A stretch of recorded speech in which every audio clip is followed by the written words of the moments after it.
ನಾನು ಇದನ್ನ ಈ ಇಲಾಖೆ ತೆಗೆದುಕೊಂಡ್ಮೇಲೆ ನಾನು ದೊಡ್ಡ ರಿಸರ್ಚ್ ಮಾಡಿದ್ದೀನಿ. ನಾನು I am not a good student in my college, ಸ್ಕೂಲಲ್ಲೆಲ್ಲ ಒಳ್ಳೆ ಸ್ಟೂಡೆಂಟ್ ಅಂತೂ ಅಲ್ಲ. ನಾನು ಥರ್ಡ್ ಕ್ಲಾಸಲ್ಲಿ SSC ಪಾಸ್ ಮಾಡಿದವನು, ಬಹಳ ಕಷ್ಟಪಟ್ಟು ಲೇಟಾಗೆ ಒಂದು ಡಿಗ್ರಿ ಮಾಡಿದವನು. 2007ರಲ್ಲಿ ಡಿಗ್ರಿ ಮಾಡ್ಕೊಂಡವ್. ನಾನು ರಿಸರ್ಚ್ ಮಾಡಿದ್ದೀನಿ, ಏನ್ ಮಾಡ್ಬೋದು, what is the problem we have to, ಇದಕ್ಕೆ ಸೊಲ್ಯೂಷನ್ ಏನು. ಇದು ಬೆಂಗಳೂರು, ಯಾಕೆಂದ್ರೆ ಮೊದಲು ನಾನಿದ್ದಾಗ 70 ಲಕ್ಷ ಪಾಪ್ಯುಲೇಷನ್ ಇತ್ತು. ಇವತ್ತು 1.4 crores ಪಾಪ್ಯುಲೇಷನ್ ಬೆಂಗಳೂರು ನಗರ ಆಗಿದೆ. 1,30,00,000 ವೆಹಿಕಲ್ಸ್ ಇದೆ. ಟ್ರಾಫಿಕ್ ಕಂಜೆಕ್ಷನ್ ಎಸ್, ನಾನು ಇಲ್ಲ ಅಂತ ಹೇಳುದಿಲ್ಲ. ಯಾಕೆ ಅಂತ ಅಂದ್ರೆ ಬೆಂಗಳೂರು ನಗರದಲ್ಲಿ ಮಿಸ್ಟರ್ ಅಶೋಕ್, ಇಡೀ ದೇಶದಲ್ಲಿ, ನಮ್ಮ ಭಾರತದಲ್ಲಿ ಆಲ್ಮೋಸ್ಟ್ ಎಲ್ಲ ಮೇಜರ್ ಸಿಟಿಲಿ ಈ ರೋಡು 16% ಇದೆ. ದೊಡ್ಡ ದೊಡ್ಡ ರೋಡ್ಗಳಿದೆ. ಬೆಂಗಳೂರು ನಗರ since it is not a planned city, ಇಲ್ಲಿ ಬರೀ 8% ಇದೆ. ಆ 8% ಇಲ್ಲಿ 1,30,00,000 ವೆಹಿಕಲ್ ದಟ್ಟಣೆ ಆಗಬೇಕು. ಇದಕ್ಕೊಂದು ಉತ್ತಮವಾದಂತ ಗವರ್ನೆನ್ಸ್ ಆಗಬೇಕು. ಈ ಬೆಂಗಳೂರಲ್ಲಿರುವಂತಹ ಎಲ್ಲ ಪ್ರಾಬ್ಲಮ್ಸ್ಗೆ ಏನಾದ್ರು ಒಂದು ಸೊಲ್ಯೂಷನ್ ಮಾಡಬೇಕು. ಹಿಂದೆ ನಾವು ನೈಸ್ ರೋಡ್ ಮಾಡಿದೋ, ಫುಲ್ ಕಂಪ್ಲೀಟ್ ಮಾಡಲಿಲ್ಲ. ಹಿಂದೆ ಅದನ್ನ ಪೆರಿಫೆರಲ್ ರಿಂಗ್ ರೋಡ್ ಅಂತೇಳಿ ಎಲೆಕ್ಟ್ರಾನಿಕ್ ಸಿಟಿಯಿಂದ ಹಿಡಿದು ತಿರ್ಗಾ ಈ ಕಡೆ ಏರ್ಪೋರ್ಟ್ ರೋಡಲ್ಲಿ ನಮ್ಮ ಯಲಹಂಕ ಸುತ್ತಮುತ್ತಲು ತೆಗೆದುಕೊಂಡೋಗಿ ತಿರ್ಗಾ ಅಲ್ಲಿವರೆಗೂ ತುಮಕೂರು ರೋಡ್ ಇಂಡಸ್ಟ್ರಿಯಲ್ ನೈಸ್ ಇದಕ್ಕೆ ಕನೆಕ್ಟ್ ಮಾಡಕ್ಕೆ ಮಾಡಿದ್ರು. ಬಟ್ ಆದ್ಮೇಲೆ 100 ಮೀಟರ್ ರೋಡ್ ಮಾಡಬೇಕು ಅಂತ ಮಾಡಿ they could not take it forward. ಆವತ್ತಿನ ಕಾಲದಲ್ಲಿ ಮುಗಿದೋಗಿದ್ರೆ ಬರೀ 3,000 ಕೋಟಿ ರೂಪಾಯಿ ಮುಗಿದೋಗಿತ್ತು. The political will, it may be a Congress or Dal or BJP, we did not have a political will to do it. So ಅದರಿಂದ ಏನಾಗ್ತಾ ಇದೆ, ಟ್ರಾಫಿಕ್ ವೆಹಿಕಲ್ಸ್ ಬಹಳ ದಟ್ಟಣೆ ಆಗಿ ಇವತ್ತು ನಾವೆಲ್ಲ ಇದನ್ನ ಅನುಭವಿಸ್ತಾ ಇದ್ವಿ. How to sort out this problem. ಆಮೇಲೆ ಜನರಿಗೆ ಆಯ್ತು 195 ವಾರ್ಡ್ ಏನೋ ಇತ್ತು, ತಿರ್ಗಾ 225 ಆಯ್ತು.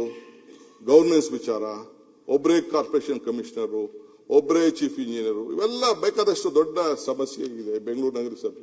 ಆಮೇಲೆ ಒಂದೊಂದು ವರ್ಷಕ್ಕೆ ಮೇಯರ್ ಚೇಂಜ್ ಆಗೋದು, ಅವ್ನು ಬರೋದಕ್ಕೆ ಅವನ ಅಧ್ಯಕ್ಷ ಆಯ್ತಾನೆ, ತಿರ್ಗಾ ಒಂದು ಹನಿಮೂನ್ ಪೀರಿಯಡ್, ಒಂದು ಫಾರಿನ್ ಹೋಗಿ ಬರ್ತಾನೆ, ಬರೋಷ್ಟೊತ್ತಿಗೆ ಕ್ಲೋಸ್ ಆಯ್ತದೆ, ತಿರ್ಗಾ ಇನ್ನೊಂದು ರಿಸರ್ವೇಶನ್ ಚೇಂಜ್ ಆಯ್ತದೆ.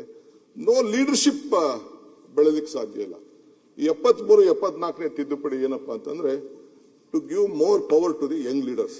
ಇವತ್ತು ಸುರೇಶ್ ಕುಮಾರ್ ಇಲ್ಲಿದ್ದಾರೆ, ನಾನು ಇಲ್ಲಿದ್ದೀನಿ, ಬಸವರಾಜ್ ಇದ್ದಾರೆ, ಬೇರೆಯವರೆಲ್ಲ ಇದ್ದಾರೆ. ಎಲ್ಲ ಕಾರ್ಪೊರೇಷನ್ ಇಂದ ಅವರೆಲ್ಲ ಬಂದು, ನಮ್ಮ ಇವರಿದ್ದಾರೆ ಮಹಾಲಕ್ಷ್ಮಿ ಲೇಔಟ್ MLA ಇದ್ದಾರೆ, ಅವರೆಲ್ಲ ಕಾರ್ಪೊರೇಷನ್ ಇಂದ ಕಾರ್ಪೊರೇಟರ್ಗಳಾಗಿ ಬೆಳೆದು ಇವತ್ತು ನಾಯಕರಾಗಿ, MLAಗಳಾಗಿ, ಮಂತ್ರಿಗಳಾಗಿದ್ದಾರೆ.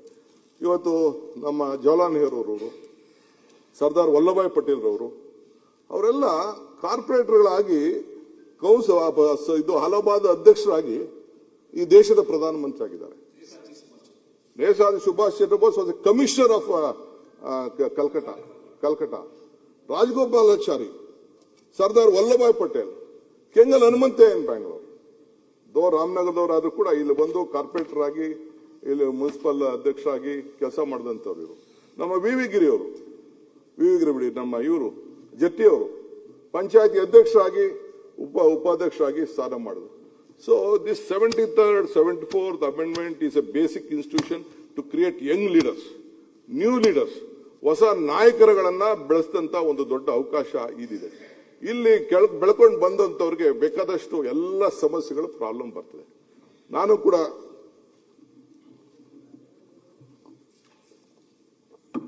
ಜಿಲ್ಲಾ ಪಂಚಾಯತಿ ನಿಂತಿದ್ದೆ, ಅಸೆಂಬ್ಲಿ ಸೋತ ಮೇಲೆ ಜಿಲ್ಲಾ ಪಂಚಾಯತ್ ನಿಂತಿದೆ. ಸೊ ಅದರಿಂದ ಸುಮಾರು ನನಗೆ ಜಿಲ್ಲಾ ಪಂಚಾಯತಿ ವ್ಯವಸ್ಥೆ, ತಾಲೂಕ್ ಪಂಚಾಯತಿ ವ್ಯವಸ್ಥೆ, ಇವೆಲ್ಲ ಕೂಡ ನನಗೂ ಸ್ವಲ್ಪ ಅರಿವಿದೆ. ಸೊ ಹಂಗೆ ಇದಕ್ಕೆ ಏನ್ ಮಾಡ್ಬೋದು ಅಂತ ಆಲೋಚನೆ ಮಾಡಿ ಇದಕ್ಕೆ ಫಸ್ಟ್ ಗವರ್ನೆನ್ಸ್ ಮುಖ್ಯ ಅಂತೇಳಿ ಹಿಂದೆ ಬೇಕಾದಷ್ಟು ಸಲಹೆ ಇತ್ತು, ಡಿಸ್ಕಷನ್ ಆಗಿತ್ತು. ಈ ಬೆಂಗಳೂರಿನ ಇದನ್ನ ಕಂಟ್ರೋಲ್ ಮಾಡಕ್ಕೆ ಆಗ್ತಿರ್ಲಿಲ್ಲ. ಯಾವ ಆಫೀಸರ್ ಪಾಪ MLAಗಳು ಏನ್ ಮಾಡ್ತಾರೆ, ಒಬ್ಬರೇ ಕಮಿಷನರ್ ಹತ್ರ ಮಾತಾಡಬೇಕು, ಒಬ್ಬರೇ ಇದನ್ನ ಮಾಡಬೇಕು. It is not practically possible ಅಂತೇಳಿ ಎಲ್ಲರ ಚರ್ಚೆ ಮಾಡಿದೆ. ನಾನು ಚರ್ಚೆ ಮಾಡಿ ಒಂದು ರಿಪೋರ್ಟ್ ಬಂತು. ಸೊ ಅದಕ್ಕೆ ನಾನು ಇದನ್ನ ಭಾಗನ ಮಾಡಬೇಕು, ಗವರ್ನೆನ್ಸ್ಗೋಸ್ಕರ ಭಾಗ ಮಾಡಬೇಕು. ನನಗೇನು ಬೆಂಗಳೂರು ಕೆಂಪೇಗೌಡ ಕಟ್ಟಡನ ಭಾಗ ಮಾಡಕ್ಕಿಲ್ಲ. ಐ ಬಿಲೀವ್ ಇನ್, ಬಟ್ ಇದು ದೇರ್ ಇಸ್ ನೋ ಆಲ್ಟರ್ನೇಟಿವ್. ಬೇರೆ ಬೇರೆ ರಾಜ್ಯಗಳಲ್ಲೆಲ್ಲ ನಾನು ನೋಡಿದ್ದೇನೆ, ಪಕ್ಕದಲ್ಲಿ ಹೊಸದಾಗಿ ಸೇರಿಸಿರೋದು ಮಾಡಿರೋದೆಲ್ಲ ಸೇರಿಸ್ತೀವಿ. ಇನ್ನ ಬೇಕಾದಷ್ಟು ಆಡ್ ಮಾಡಲೇಬೇಕು.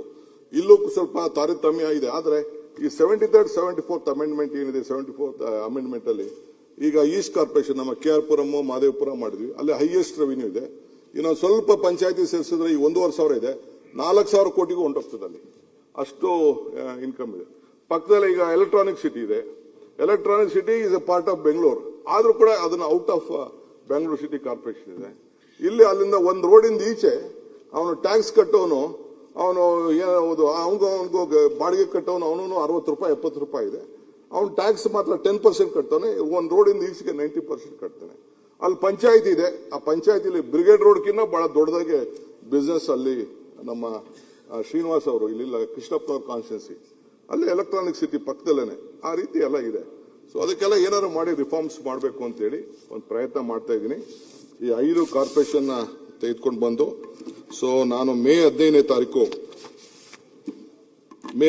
ತಾರೀಕು ಅದಕ್ಕೆ ಹೊಸ ನೋಟಿಫಿಕೇಶನ್ ಮಾಡಿ 2025ರಲ್ಲಿ ಇರುವಂತ ಎಕ್ಸಿಸ್ಟಿಂಗ್ ಏರಿಯಾಗೆ 5 ಕಾರ್ಪೊರೇಷನ್ ಮಾಡಿ ಸೆಪ್ಟೆಂಬರ್ 2ನೇ ತಾರೀಕಿಗೆ 25ಕ್ಕೆ ಈ 74ನೇ ಅಮೆಂಡ್ಮೆಂಟ್ ನ ತರಬೇಕು ಅಂತೇಳಿ ಇವತ್ತು ಮಾಡಿದ್ದೇನೆ. ಸಿಟಿಸನ್ ಸೆಂಟ್ರಿಕ್ ಗವರ್ನೆನ್ಸ್ ಇರಲಿ ಅಂತೇಳಿ, ಫೈನಾನ್ಷಿಯಲ್ ಇಂಡಿಪೆಂಡೆನ್ಸ್ ಆಗಲಿ ಅಂತೇಳಿ, ಸೊ ಅದಕ್ಕೆ ಮಾಡಬೇಕು ಅಂತೇಳಿ ಕೆಲವು ಅದಕ್ಕೆ ಆದಂತ ಫೈನಾನ್ಷಿಯಲ್ ಪವರ್ಸ್ ಎಲ್ಲ ಕೊಟ್ಟು ಇವತ್ತು ತೀರ್ಮಾನವನ್ನ ಮಾಡಿದ್ದೇವೆ. ನಾವು ಮಾಡ್ಬೇಕಾದ್ರೆ ಏಕಾಏಕಿ ನಾನು ಮಾಡಕ್ ಹೋಗ್ಲಿಲ್ಲ.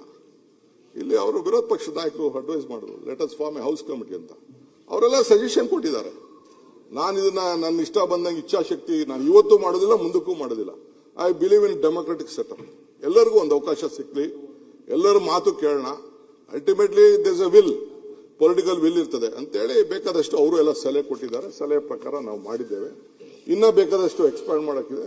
ಇನ್ನ ಇದ್ರಲ್ಲಿ ಏನಾದ್ರು ಸ್ವಲ್ಪ ತಪ್ಪುಳಿತು ಅಂತಂದ್ರೆ ಸ್ವಲ್ಪ ಹೋಗಿ ಶ್ರೀನಿವಾಸ್ ಪ್ಲೀಸ್, ಸುರೇಶ್ ಹೋಗಿ, ಇನ್ನೇನಾದ್ರು ಈ ವಿಚಾರ ಇತ್ತು ಅಂತಂದ್ರೆ ವಿಲ್ ಸೆಟಲ್ ರೈಟ್. ಬೇಕಾದ್ರೆ ಇನ್ನ ಏನಾದ್ರು ಮಾಡಿಫಿಕೇಶನ್ ಮಾಡಿದ್ರೆ ಅದನ್ನು ಕೂಡ ಮಾಡಕ್ಕೆ ನಾವು ತಯಾರಿದ್ದೇವೆ.